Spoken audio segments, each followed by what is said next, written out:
So, melanoma victim study, let's get to the data.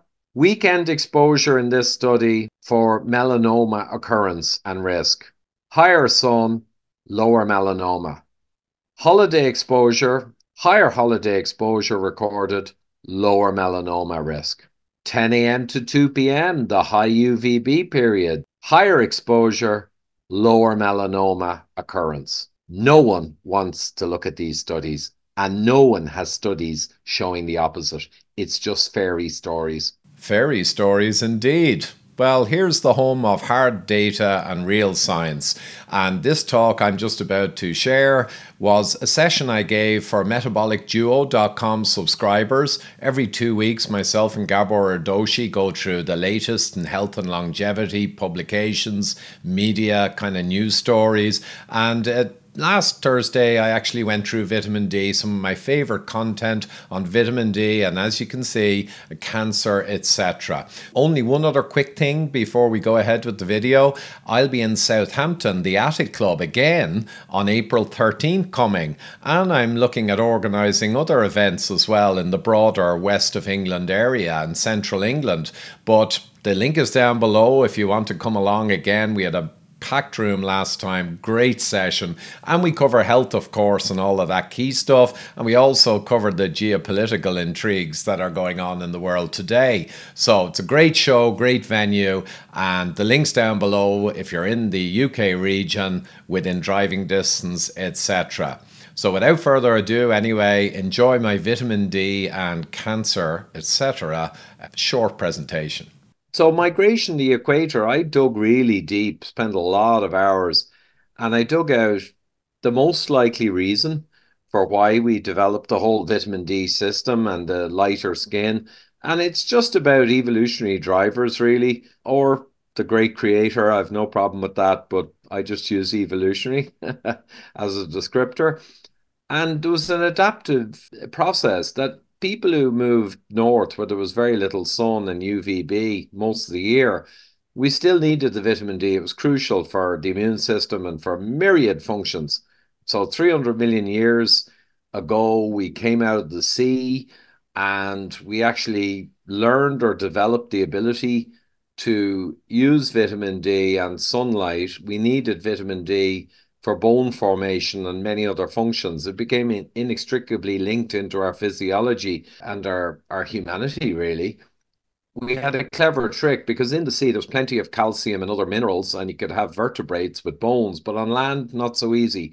So you had to get it through nutrition, and it turned out that the sun got incorporated into the whole complex machine and was part of helping form bones and take calcium from the diet and magnesium, etc., etc.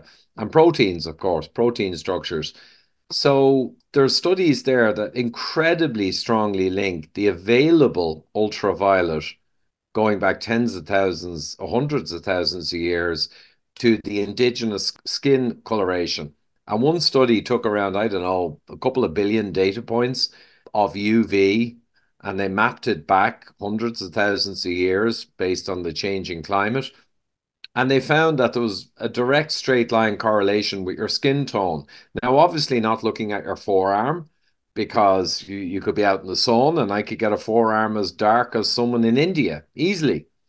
So they looked in the armpit and they found this beautiful correlation.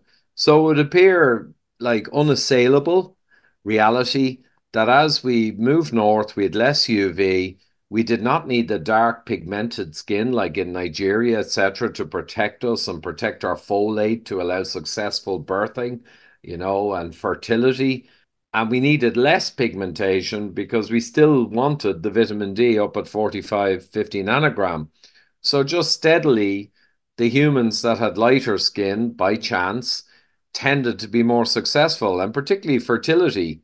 Vitamin D links into fertility too. So it's going to accelerate this adaptation. So you just ended up getting more and more whiter people were generally doing better and better. And eventually you end up with white people. And it was only 40 or 50,000 years, and not a huge amount of time.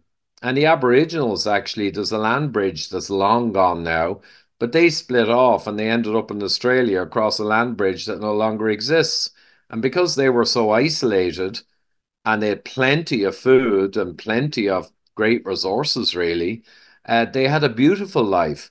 And as a result, they developed differently because there was less kind of evolutionary pressure in the ice age and all that happened to Europeans. So much now in terms of peoples and their attributes, it just depends on the pressures that were put on them and how that selected for certain types.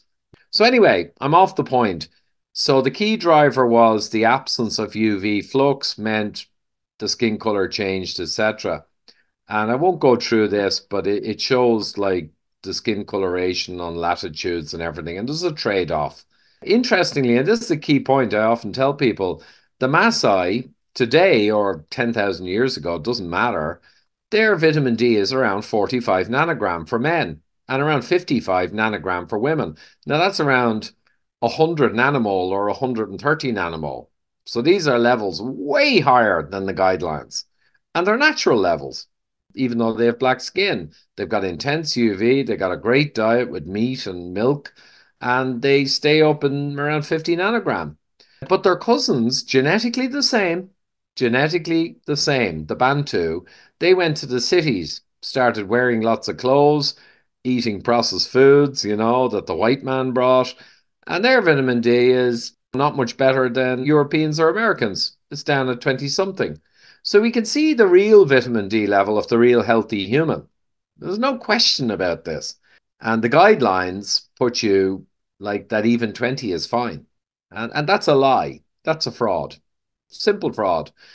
Here are Caucasian athletes in Wyoming, and they're out in the sun. They're very fit and healthy, not insulin resistant. That drives down your D level. And they're probably eating pretty well as well. I hope they're eating meat. I'm sure they were. And they're up men in the 40s and women in the 50s. So Caucasians, same thing. This is the healthy level.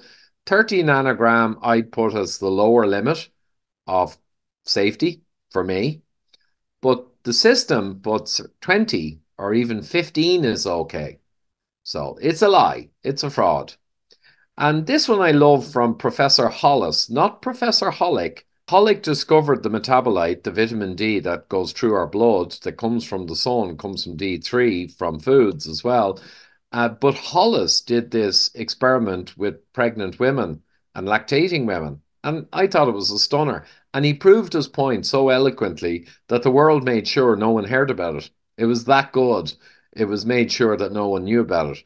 So evolutionary son, a mother might get 6,400 IUs a day of vitamin D. That was his estimate. And the baby only got the breast milk like 100 years ago and for the previous 10,000 years, 100,000 years, million years. So the baby only gets breast milk. Obviously, there's no supplements in evolutionary history. And the mother would get lots of sun, obviously, because she'd be out working like the men are hunting and they get loads of sun and usually good food. The modern reality is the mother, they recommend 400 IUs a day, might be up to 800 now. So you can see the farce. All the women in America and Europe are all clothed. They don't want to get too much sun, right? And they recommended 400 instead of evolutionarily, they would have got 6,400 approximately.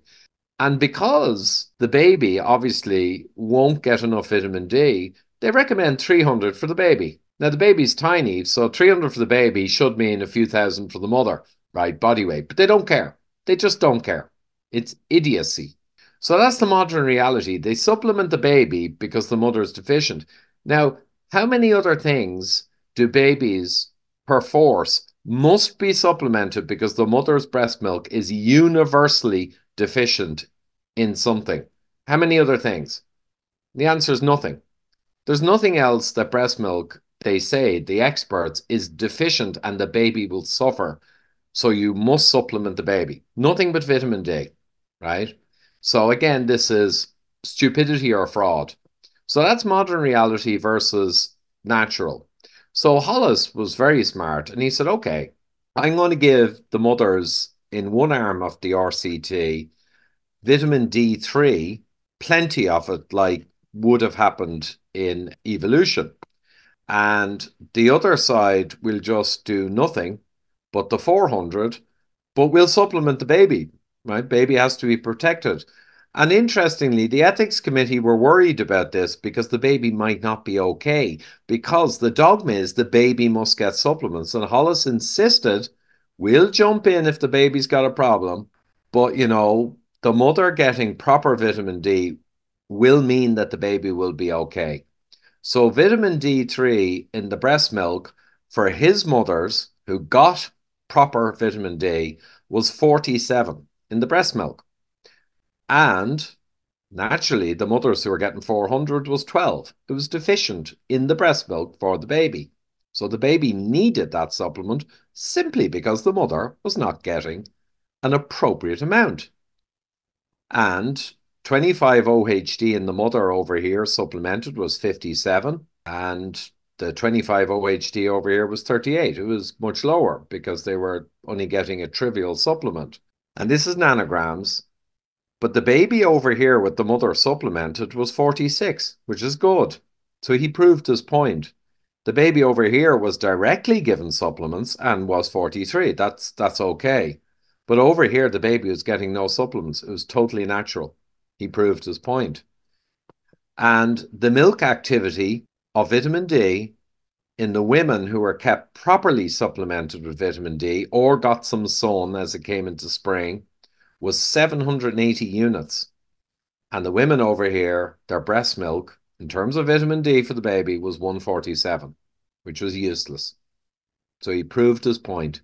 You supplement the mother at an appropriate level, and the baby's fine, just like was the case for hundreds of thousands of years. He's only proving basic reality.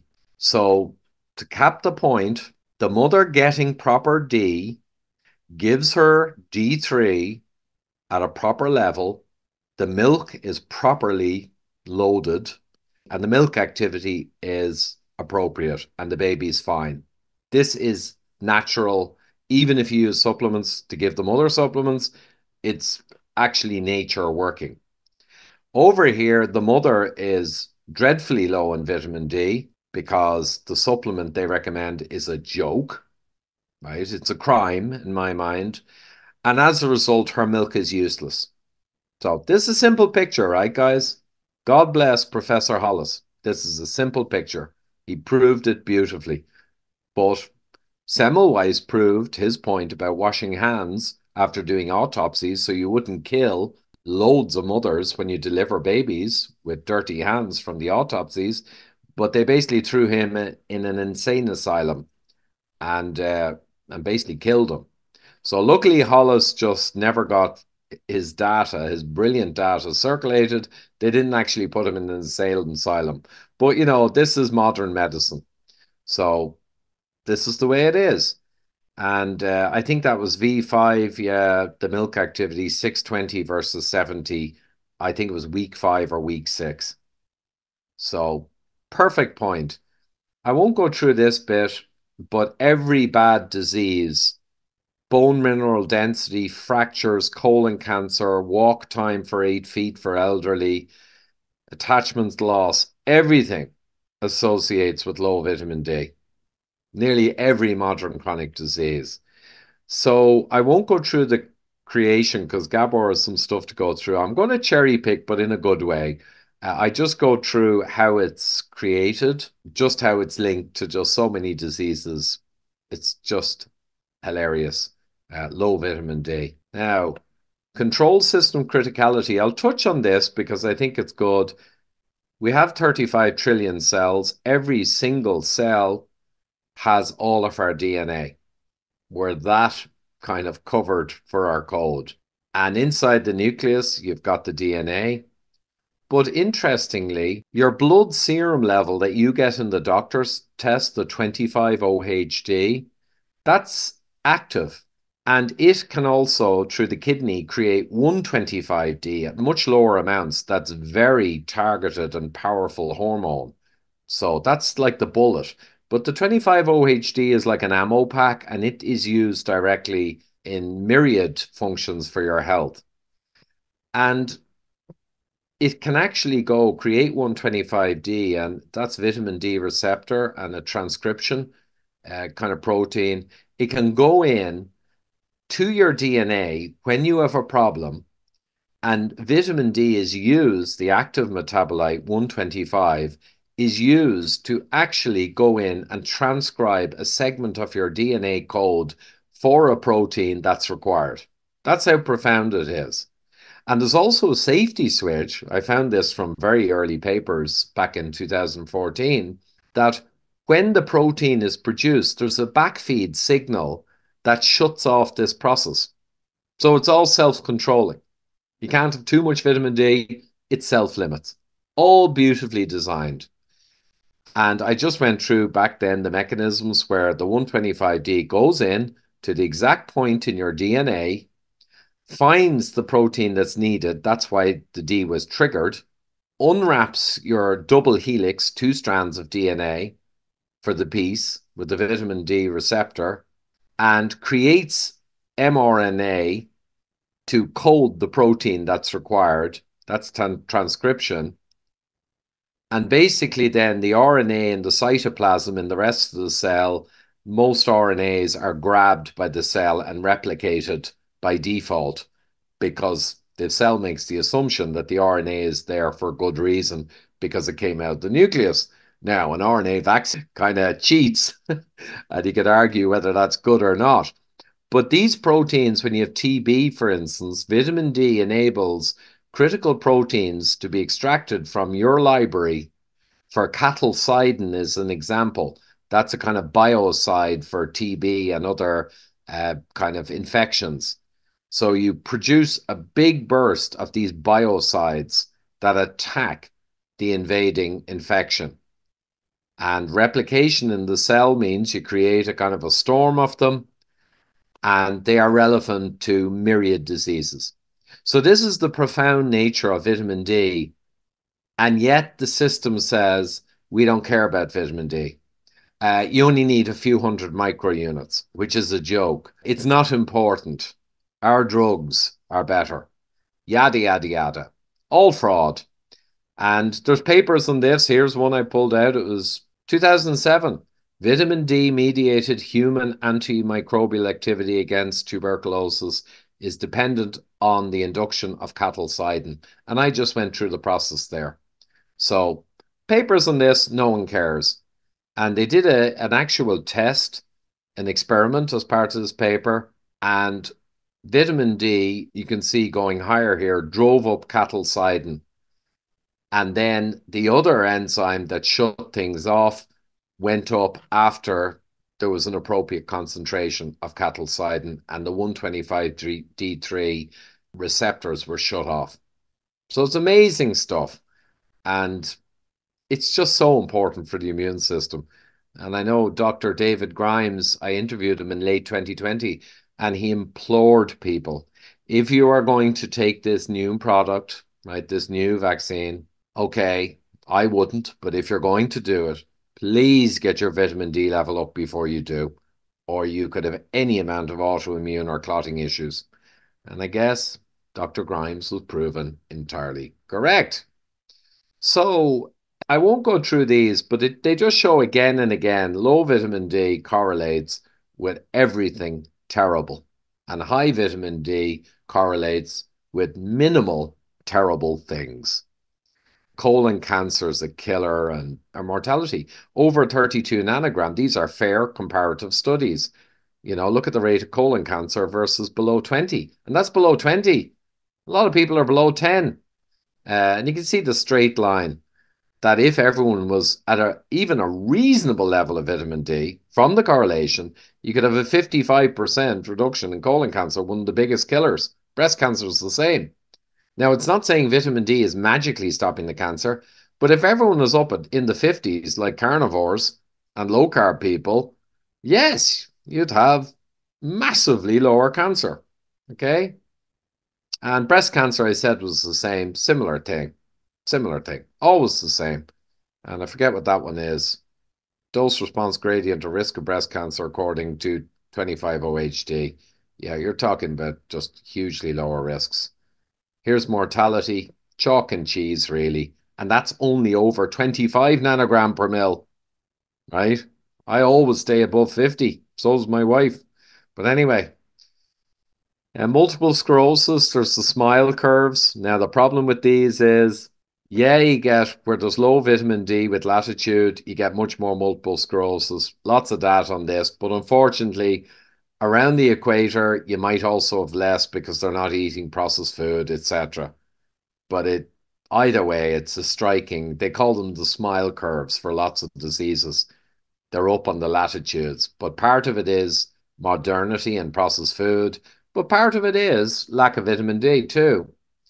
And I won't go through the rest of the multiple sclerosis, but you can see it versus sun exposure in this study, matched cases and controls, sun exposure higher, dramatically lower MS. And actinic damage is better. And I love this one. They measure with a microscope your skin and they get a direct, say you're lying about the sun you got.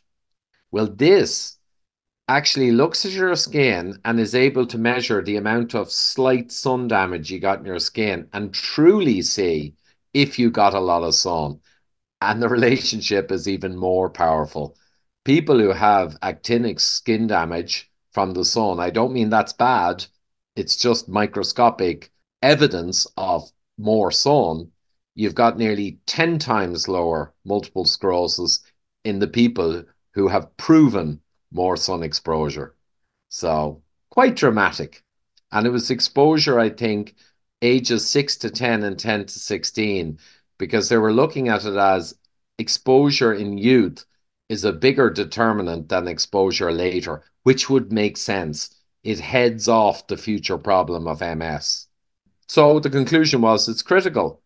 I won't show these. Here's more smile curves for type 1 diabetes. And there was a Finnish study where they did supplementation versus none, an actual RCT. Now, it's not big numbers, but it did show again dramatically lower type 1 diabetes as it happens, autoimmune, in the supplemented. And technically, it was kind of an RCT, not just an associational study. Uh, yeah. Influenza, of course, and corona, huge seasonal sinusoidal curves. One factor, not the whole factor, one factor is vitamin D. And the factor they tell you that's complete BS. Oh, in the winter, people are inside and closer to each other and it spreads. Duh.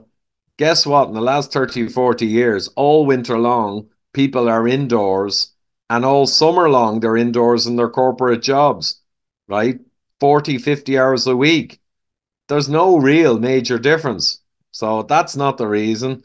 The reason is vitamin D and human immune system cycles and viruses have different activity levels depending on the UV, yada, yada, yada. That's the reason. It's nothing to do with RNA vaccines, that's for sure. Um, there was a hospital experiment that was fun, but it was too small. But it did show a massive difference between placebo and vitamin D in the winter. But again, the numbers are small and I wouldn't fully trust it. Yeah, this one I think is worth pondering. It's truly shocking. I mean, in NHANES 3 in the 1988 to 94, the amount of people who were above 30 nanogram, which is the minimum, was around 50% of Americans. But by 2001, around 10 years later, it was only 25% were above 30.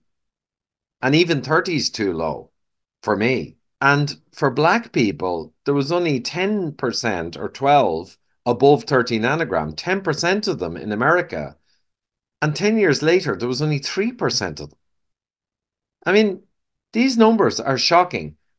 And I think I gave the example, well, I won't go back now, but the Maasai, if you looked at the Maasai, all of them, these bars would be up at 100%. Pretty much 100% of them would be above 30. 100% nearly be above 40. So it just shows you the catastrophe of low vitamin D in the world today is just beyond reckoning. It's that bad. Just a brief interlude here to remind you that I'll be in Southampton on April 13th in the Attic Club, and the link is down below if you're in the region and would like to come along. We had a superb session last time, went on for hours, huge Q&As, great inputs, great crack, as we say in Ireland, great fun. So the link's down below for my Southampton next speaking appearance, April 13th, 2024. And I was just saying about the literature, there's loads of stuff in the literature. This is 10 years ago, but lambs are given 10 times more vitamin D3 in their milk formula than humans. So the agriculture system is prioritizing vitamin D for animals, but the medical system for humans is saying, oh, don't worry about that. Ah, no, no, no. It's conspiracy theory. So it's pretty sick now. I hope you'll agree. 1988, they were just showing the panacea of the sun, that the sun had effect on nearly every gland, every function, every organ. The sun, the panacea of the sun. European Journal of Clinical Nutrition, 2012. No one's listening. I think the diagram is from 88, but reviewing the whole thing was 2012. But they're basically pulling their hair out saying, guys, the sun is hugely important. Now, I'm going to finish off with cancer because all of this says go out, get tan to hell, get sun lamps if you don't have sun. And to be honest, that's what I do and that's what I say. So the big sticking point is, but what about skin cancer, Ivor? Well, let's talk about that. And as you might expect, it's not what you think. Oh, by the way, here's the USA around 10 or 15 years ago. The vast majority are deficient. And 15 years before 2010, 50% were deficient, but now 70% are. 10 years ago. Now, what is it, 80, 85%? Hey, soon we'll have everyone deficient in vitamin D. Won't Merck and Pfizer be happy with that? Okay. So why? One of the drivers against having healthy vitamin D level is the skin cancer melanoma hysteria. UVB is around 290, 310 nanometers wavelength. This is what produces vitamin D, right? So blue is the zone of a narrow zone of special wavelength of light. That's UVB, not UVA. And it enables vitamin D synthesis and cholesterol sulfate, which is a long story, hugely important. This is crucial for health for humans. The red is the zone that enables tan protection and warning sunburn. So it's overlapped. So the same wavelengths give you the warning signal of erythema or slight sunburn. So you know when to back off, right? Only an idiot would get really burned because, come on, if you get the sun as the season gets stronger and you keep getting as much as you can without burning, you'll develop a tan and that will automatically regulate and make sure you don't burn. Duh. So that's it. And the green suggests cosmetic skin cancers may be caused by the same spectra. But this is a suggestion. And remember that melanoma is the only really problematic cancer, skin cancer. It's not even skin, it occurs in the colon and everything. But melanoma is the bad guy with huge mortality rates. The other basal and squamous skin cancers are actually called by some people cosmetic because they're so easily removed and the mortality is so low. They're kind of cosmetic issue. My father had it 10 years before he died. He just went up and he got an operation like outpatient and they put a little plastic kind of thing in his head just to keep the little stitched wound covered. And a couple of days later, that came off. That's the standard for the skin cancers that may be promoted by sun. Melanoma ain't promoted by sun, right? That's the revelation here today. So 95% of terrestrial UV energy is UVA, and it goes through ozone and even glass. It's got benefits, but you might argue that UVA could be causing or causal of malignant melanoma. So the irony is, it's not even the UVB that we try and block. It's probably the UVA that has some connection to melanoma, and it goes through glass and ozone and most sunblocks anyway. So the melanoma zone, if there is one, that's the serious stuff, and it's more attached to UVA.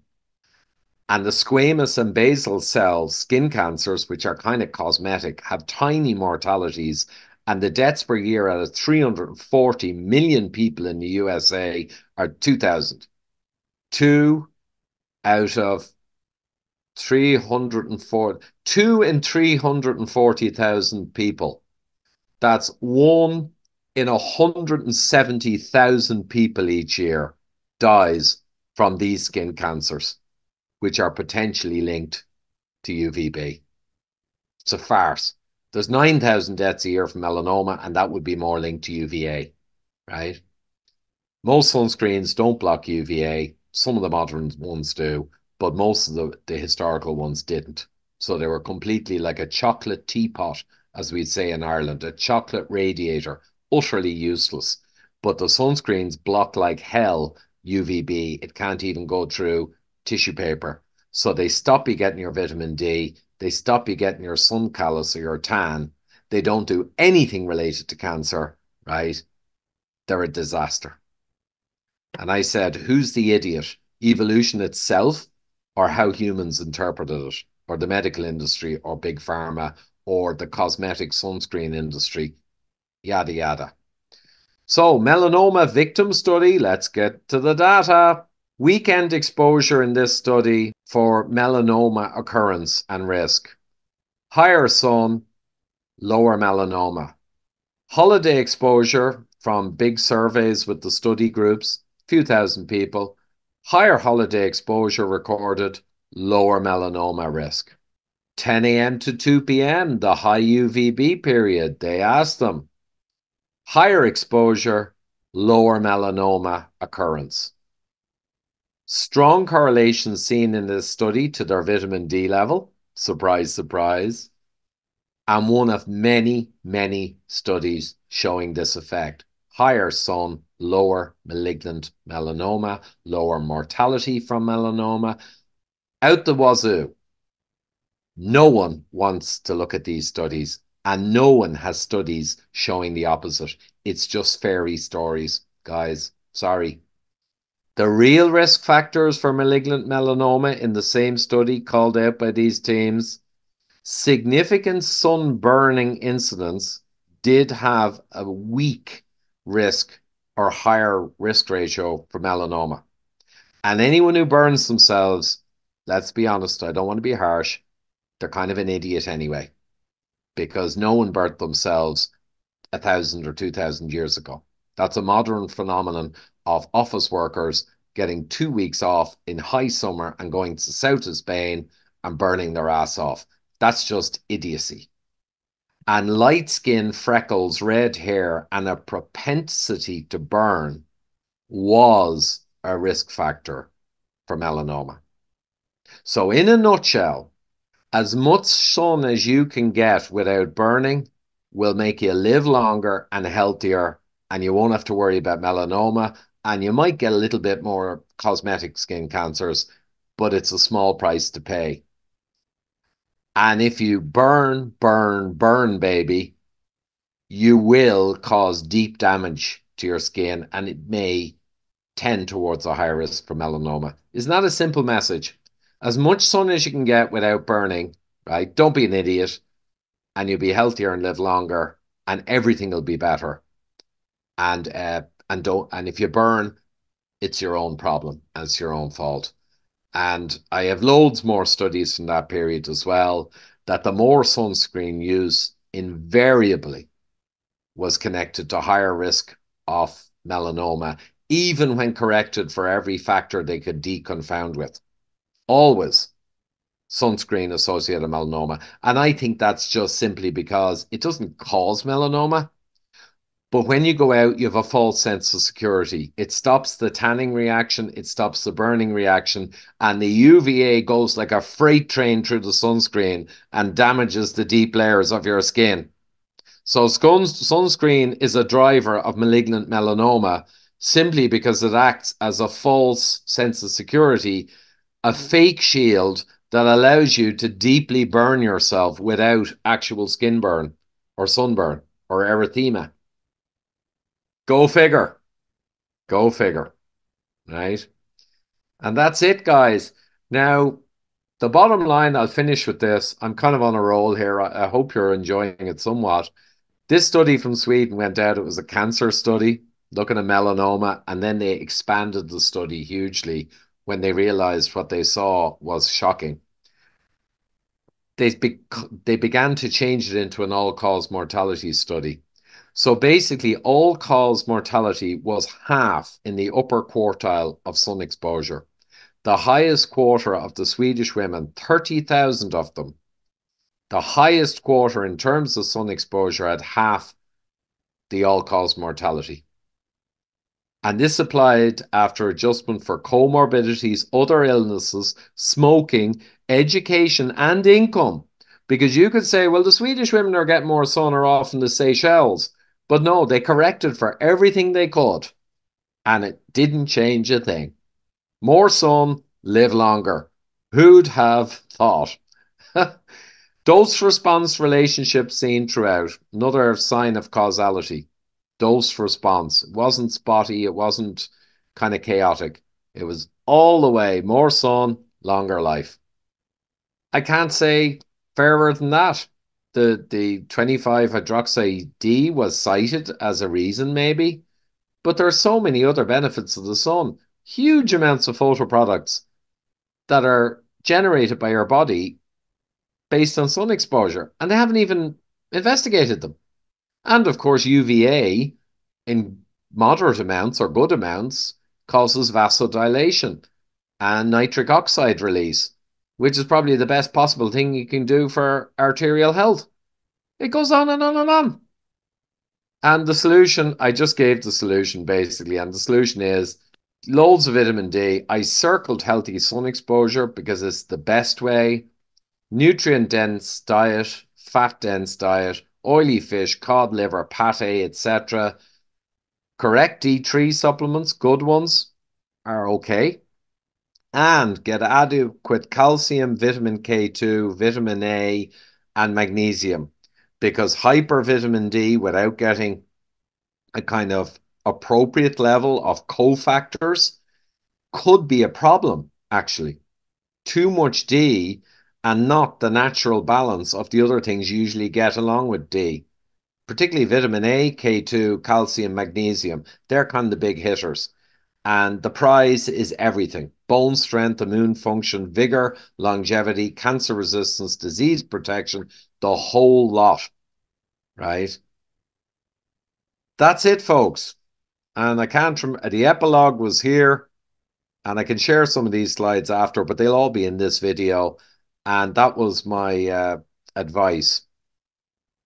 And I think it stands today, 10 years later. So I am going to stop my rant on vitamin D. It's just reminded me how strongly I feel about it. And we'll have a quick chat on this, I think, a quick open Q&A maybe. And then I kind of have to go. I have a family issue I mentioned before with my mother, a kind of a problem. But I'll leave Gabor go through his slides then. May I have a comment in the meantime?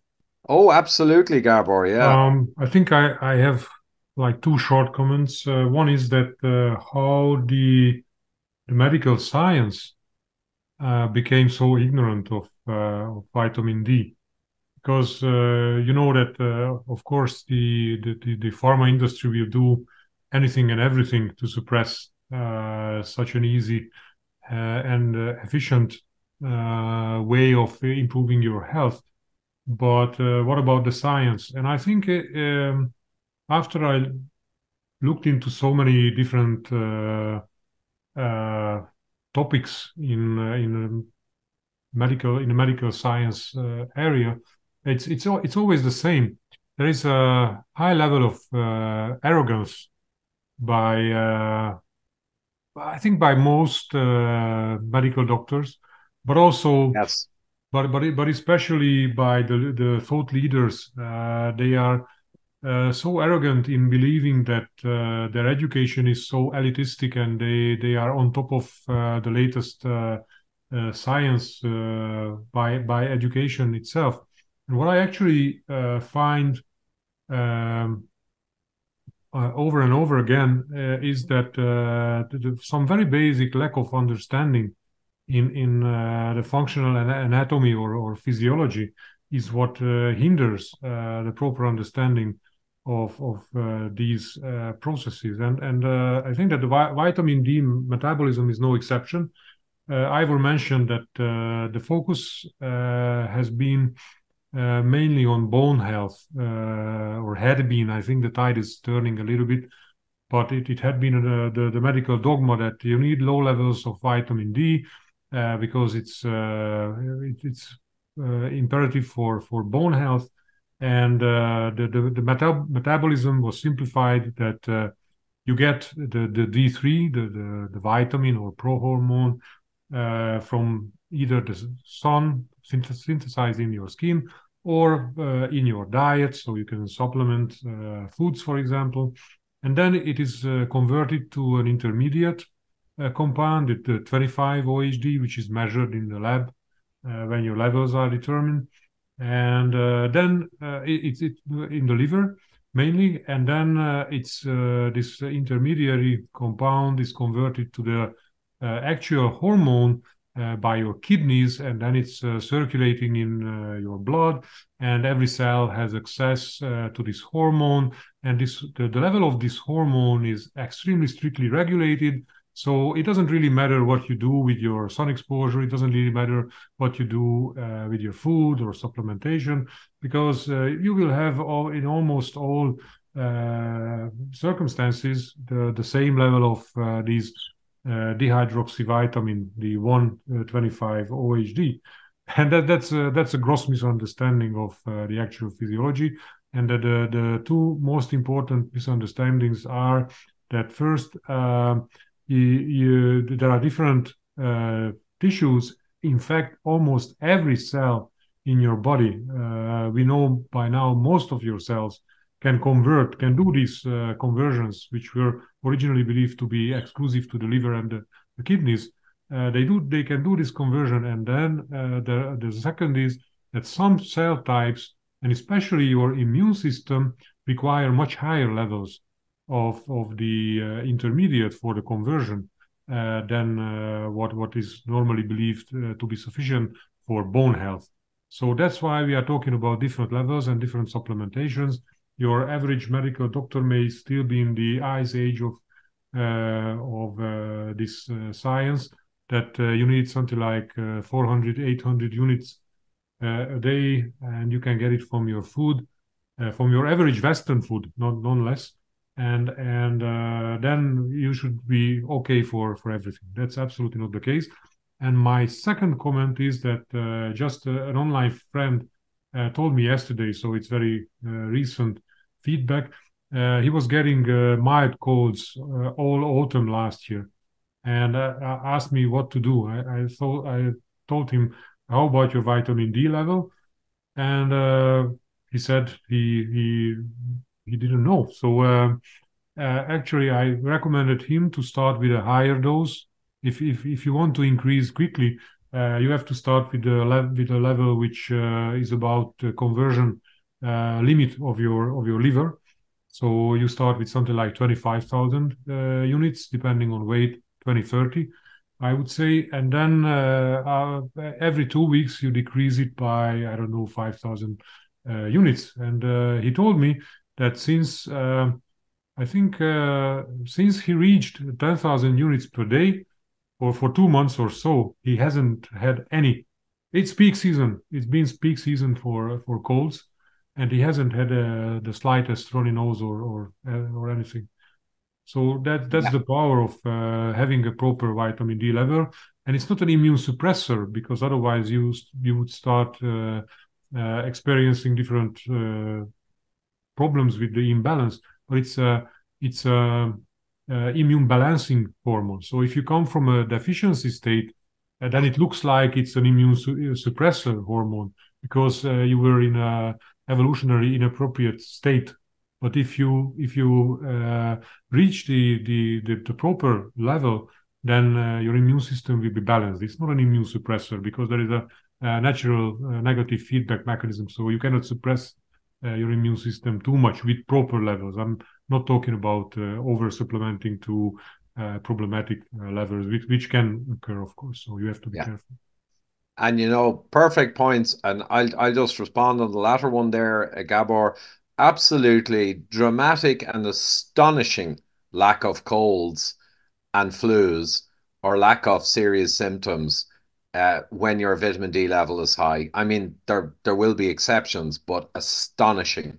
So in several years now, really since 2013, when I changed my diet, my D went up almost nothing compared to the previous 10 years. And even COVID, the whole family got it over 10 weeks in, I think, early 22. And we had 3 or 4 out of 7, almost no symptoms. And the worst of 7 was a flu for 2 days, my daughter. I had to go easy on work for one day because I was headachy and fluish. I was working full on the next day. And that is just the standard when you're at 45, 50 nanogram. It's astonishing. I will say that. And the previous point, yeah, the medical system has been influenced by big pharma. I remember a doctor who is a brilliant, brilliant guy. His name escapes me. He's up near Seattle. I meant to visit him and interview him, but the FDA raided him a couple of times because he was coming out with a lot too much truth. But he said once that he talked to a PhD in pharma, a very significant person, and that guy acknowledged that a lot of their products are tackling various points on the vitamin D pathway. And basically said to him, they don't like talking about vitamin D because that pathway is kind of one of their gold mines, right? Go figure. So there's a direct competitive threat from vitamin D, the pathway, the physiology, the supplements, the whole thing is a competitive challenge for big pharma, unfortunately. And they got a lot of money and a lot of influence over several decades. And they are part of why doctors are so ignorant because they're a big part of setting education, etc. And we know that. It's the same with many things. And just the last point you made there, the amount that they recommend is to avoid rickets, a severe and profound vitamin D deficiency, extreme condition. And it's basically like if an adult male needs 2,500 calories and 2 grams of protein per kilogram, let's say, it's like they were saying, no, no, no, no. We've checked and you can still survive without major problems on 1,200 calories. You might be a walking skeleton and you might have long-term major issues, but we have determined 1,200 calories is all you need to not actually be seriously impaired and die quickly. It's the same logic. It's absurd. And most of the vitamin levels are dictated based on avoiding severe, profound, extreme conditions like rickets. And what was the one at C then with the limeys and the lime and the vitamin C, where your vessels break down, blood vessels. You're God, I talking can't. about scurvy, I Survey. understand. Scurvy. Yeah. So they tell you to take enough vitamin C to avoid the extremity of scurvy. After that, they don't care about your health.